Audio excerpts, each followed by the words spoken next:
Yo, what's going on guys, Tanmay here for Simple Snippets and welcome back to the fourth video tutorial under the web development course wherein we are going to be developing a complete portfolio website from scratch using HTML5, CSS, JavaScript and the Bootstrap framework for mobile optimization and responsiveness. So in this video tutorial we are going to be taking an understanding of how the Bootstrap Grid system works, and a quick disclaimer, this video might be a little lengthy, probably in 15 to 20 minutes range. But if you're a beginner, this is very important to understand how the Bootstrap Grid system works and how the responsiveness is achieved using this framework, because everything from now ahead of this tutorial in the further videos will be heavily dependent on this grid system. So it's really important that you understand, and of course we are going to be taking an example, we are going to be coding some things to understand the responsiveness of how it works. And if you have missed the previous couple of videos, do check them out in this playlist, because in the first video we took a very theoretical overview about this entire web development course, as in the prerequisites and what we're going to be learning. In the second video we understood what is Bootstrap framework theoretically, and we also included all the Bootstrap framework files, that is the CSS and JavaScript files, into our project. We downloaded them and included them into our project so that it works offline. In the third video, what we saw is we set up some important things for the Visual Studio Code IDE or text editor. We changed some settings so that things work very smoothly. We saw the live server plugin and the emit plugin, which works to speed up our development process. And we also saw the font awesome library and included it offline into our system, into our project. Okay, so with that being said, let's start off with today's topic, that is the grid system in Bootstrap. So quickly open up your browser, let's go to their official website, go to the documentation. In the documentation, just go to the layouts part, you can see it over here. The first thing is the overview, and one of the most important thing is the containers concept. So the containers are most basic layout elements in Bootstrap.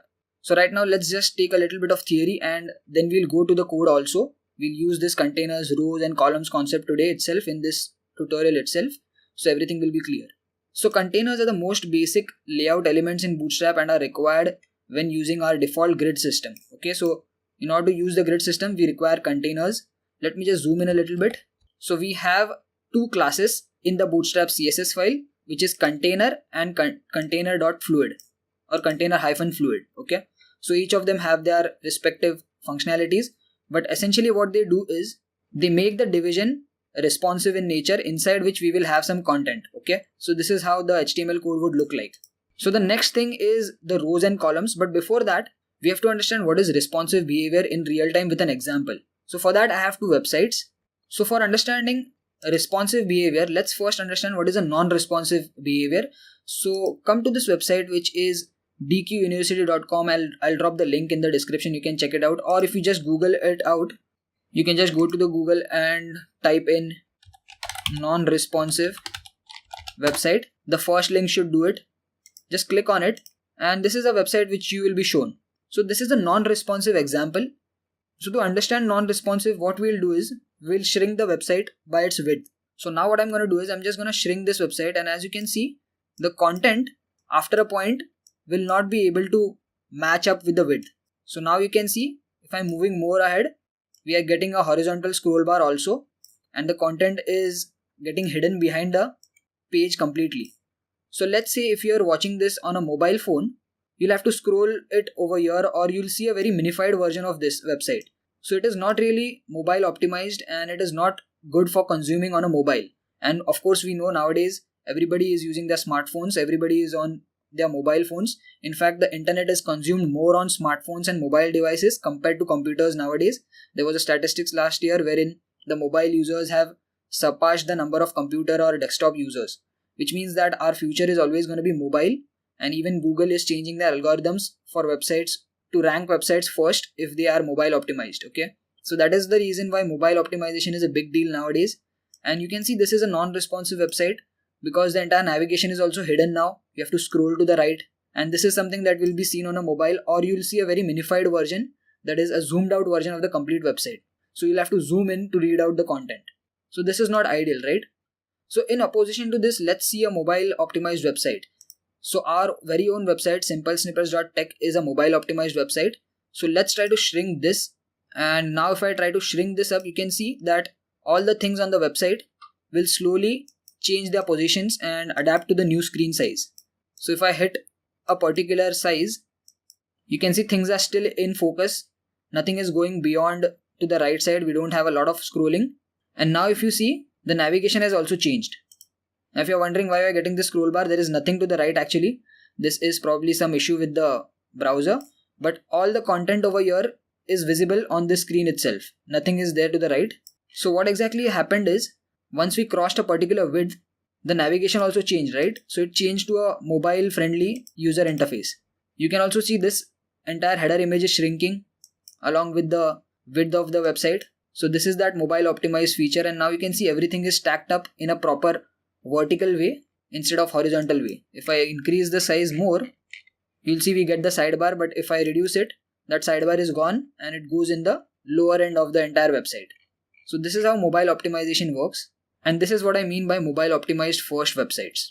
Okay, so now that we've understood what is the difference between a responsive and non-responsive website, let's get back to the Bootstrap website. So how does Bootstrap achieve this responsive nature, So there is a concept of media queries. So media queries are CSS styling which is specific for particular size of the device. So when I'm talking about media, it means on which device is the website being loaded. So we have different medias through which the website can be consumed, right? We have smartphones, we have tablets and hybrid devices, we have desktops, and then we have large screen desktops which have high resolutions, 4K monitors and all. So these are different media devices on which the resolution is different, right? So the media queries are made in such a way, so they are implemented in CSS.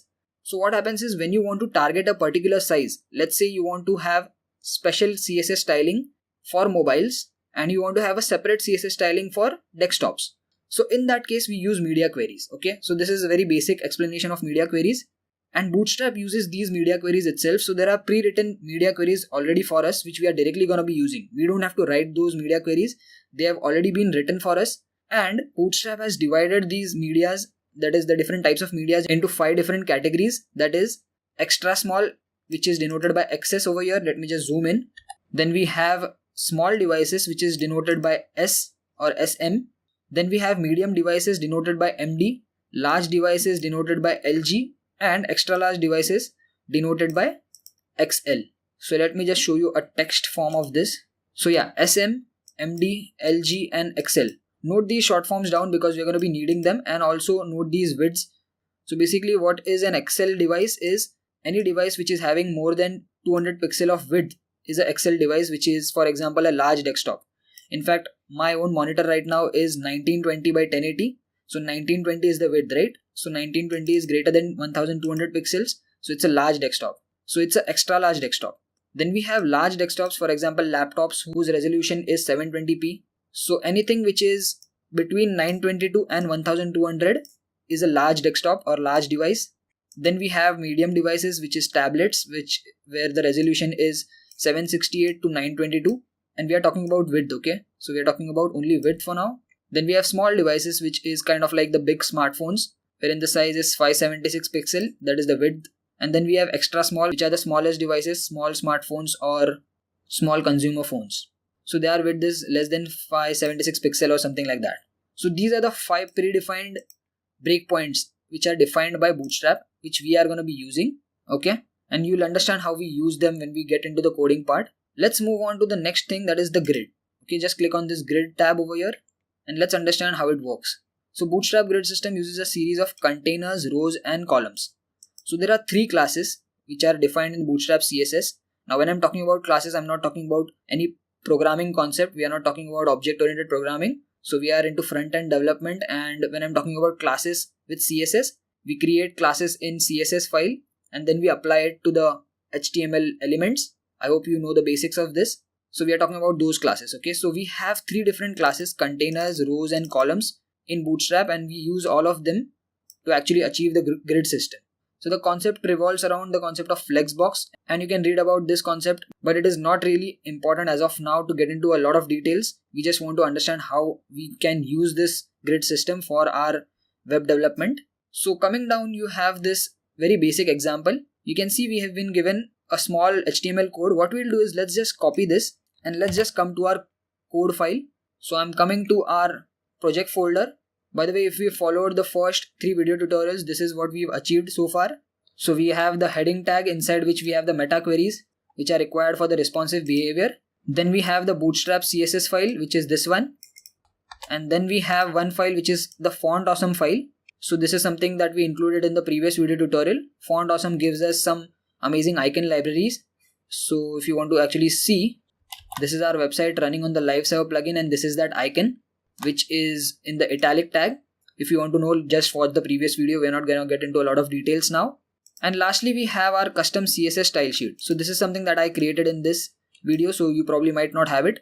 What you can do is, in your test code folder, go to your test code folder, create a separate CSS folder, and inside that create a style.css file. So immediately you can see it in your Visual Studio Code IDE also. And then I have linked that style sheet over here. So all our custom styling will write in this style.css file. I already have created two classes. You can just pause the video and just add these two classes also, which is my rows and my columns. We'll use them in a minute now. Coming down at the bottom, we have the jQuery library first, then the popper.js, and then the bootstrap.min.js. This is something which is needed for Bootstrap to work, and it has to be in this same order. So we've done this also. And then I have added something in the body which we don't need as of now. I'm just going to change the heading to Bootstrap Grid system. Okay. Coming to this documentation part, let's just copy this and paste it over here. Now let's understand what is going on over here. So in the styles, what I'm going to do is I'm going to add one more style. I'm going to say my container. I'm going to give it a background color of, let's just go with aqua so that it becomes bright. And I hope you know how to add these classes. This is basic HTML. We have a separate style sheet which we have linked over here, and whatever classes we write. So whenever you create class, we have to use the dot operator and then the class name. And now I can use this class to apply to this division. Now this container class is coming from the bootstrap.css file. Okay, so as I mentioned, we have container, we have row, and then we have this call -sm class which is predefined in Bootstrap. So this is something that you have to remember, and we're definitely going to be using a lot as we move ahead. So right now what I did is I applied my container to this division. We can have multiple classes for the same division also. So let's see what the output is. So this is our website, and this is how it is looking right now. So what happened is, you can see everything in the blue is the container. So this is the heading Bootstrap Grid system, and you can see the container division. If I right click on it and if I say inspect element, so by the way, we have this Google developer tools. If you right click on the web page and if you say inspect element, then this thing should pop up and you can actually inspect the entire web document. So if you don't know what this is, and if you want me to talk a little bit about it separately, I'll create a separate video on this, but it is very basic. You can see the entire document over here, all the code, and then you can see when you highlight or hover onto a particular element, that thing gets highlighted over here. Let me just zoom in a little bit.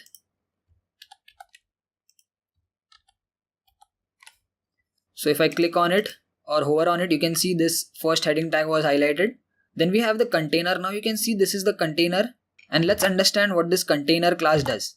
Okay, so coming back to the documentation, let's break down how it worked, how this entire code worked. So containers provide a means to center and horizontally pad your site's content.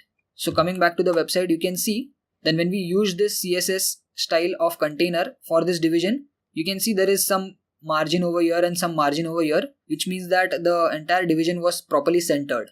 If you come to the code and if I just remove this out, you'll see that the entire division is taking the entire space and it's not properly centered. So just undoing that back again, you can see now it is centered. Similarly, we have one more class which is container fluid, and when I say container fluid, it will just take the entire space horizontally of the entire screen. Okay, so that's the only difference between container and container fluid. Right now let's just stick to container. Coming to the documentation part, you can see we have to use container for a responsive pixel width or container fluid for width 100% across all viewports and device sizes. So obviously this is responsive, so it will adjust to all the device sizes. The next class is rows. So rows are wrappers for columns. Each column has horizontal padding called gutter for controlling the space between them. This padding is then counteracted on the rows with negative margins. So this way all the content in your column is visually aligned down the left side. Okay, so if you don't understand this, let's try to understand it in the code. Now what I'm going to do is I'm just going to change some things in the code. I'm going to add a h2 tag over here, or h3, and I'm going to say 1, I'm going to say 2, and I'm going to say 3. For the row, I'm going to add one more style which is my rows. So After container, you can see this is the main division. This is a container division. After the container division, we have a row. So row is one complete horizontal strip or division. Inside that we have multiple columns, right? 3 columns we have. So let's add that row class my rows to this class, and let's even add my columns or my calls to these individual columns so that we can visually understand what is going on. Now if you come over here, you can see, let me just remove this my containers border, and for my rows I'm gonna add a little bit of padding, which is going to be 5 pixel. Okay, so now you can clearly see what is going on. The green one or the aqua color is the entire container, right? The green box you can see is the entire container, and it has some margin from the left and right. Let me just increase this, go to the container, and if you scroll down over here, you can see from the left and right we have some margin in orange. So this is that margin which is left out from both the ends, and it is by default applied to the container class. So you can see over here some margin is added. Coming to the rows. So in the documentation what they have said is each column has horizontal padding. So let's come to the columns which are inside this rows. Okay. Now if you click on this division which has the column class, if you scroll down, you can see they have some padding which is 15 pixel from both the ends. So horizontal padding is added, right? If you click on rows, you can see there is a margin of minus 15 pixel. So over here what they are saying is each column has horizontal padding for controlling the space between them, and this padding is counteracted. That is, it is nulled on the rows with negative margins. So rows have negative minus 15 margin and column has plus 15 pixel padding. So that is counteracted, right? So you can see that in the web page also. Even if you're not really understanding this in depth, it's totally fine. Let's move ahead. You'll understand more as we go along. So the next thing is, in a grid layout, when we are using the grid system, content must be placed within columns, and only columns may be immediate children of rows. So inside a row, the first child element should always be a column class division or a section, So this can be a division or a section or any block level element actually, because block level elements can be converted into these columns and rows, because once you apply the class, immediately all the CSS styling of that class can be applied to those block level elements. Typically divisions or sections are used only, so we are going to be using sections and divisions only for the grid system. So coming back to this theory, you can actually read through it and you might probably get a little bit confused. So let's not read everything over here. Let's move on to the web page and let's understand how this grid system works practically. So when you're talking about Bootstrap, what happens is the entire screen is basically divided into 12 parts. Okay, so 12 columns you can consider for starters. So let me just zoom out first. Okay, so we are at 0 zoom now. So this entire container can have 12 columns, okay, or 12 parts. Just consider this entire grid as a total of 12. So coming to the code, what I can do is, let me just remove this -sm. So even call is a class, and what I'm going to do is I'm just going to copy this and paste it over here. So I'm going to say 1 2 3 4 5 6. I'm going to copy paste this more 6 times. So this is 7 8 9 10 11 and 12. Now if you come back to the website, you can see that the entire row has 12 columns. Okay, so basically just understand that this is a grid system and the entire web page can be divided into 12 parts. So we have 12 spaces to use. So you can use it anyhow. You can have a 6-6 division, you can have a 4-8 division or 8-4. So anything that comes to a total of 12, you can do it, or even less than that, but typically you cannot exceed 12. So now let's try to understand how the responsive behavior works. So I'm just gonna erase this my container class so that we don't get that blue background, or in fact, you know what, we can keep it as it is. The green one is the entire row and the red boxes are the columns. So let's say we try to shrink this website right now and let's see if the responsive behavior works. So currently by default the responsive behavior will work in a way that if the screen size is very short and if this content inside this column is not able to fit, it will automatically be shifted down. Okay, so right now you can see 12, 10, 9, all these H3 tags or the heading tags are able to fit into this small size. So right now we are not seeing anything shifting down, right? So if we shrink more, you can see 11 and 12 got shifted down. So right now we are using the by default Bootstrap grid system behavior, wherein if the content is larger and it's not able to fit, it will automatically be shifted down in the next row. But this is one single row, but the column is now moved down so that it is properly fitting and you don't have to scroll horizontally, right? So if I shrink it more, even 9, 10 got shifted down. So this feature can be controlled now. So how do you control this responsive behavior? So remember when I mentioned that we can have different CSS for a mobile page or mobile view, and we can have different for a desktop view. So this controlling feature is where the responsive behavior comes into picture. And what we'll do is we'll see that responsive controllable behavior in the next video. I'm going to wrap it up over here. Otherwise this video will be a very lengthy video. So I hope you've understood a little bit of the grid system so far. Just to wrap it up in a very summarized way, there are three main aspects or three main classes which we are going to use a lot. First one is the container class, inside which we will have rows, and inside the rows immediately we will have columns. And these columns are going to be responsive in nature, which means that they will change their positions depending upon what screen we have.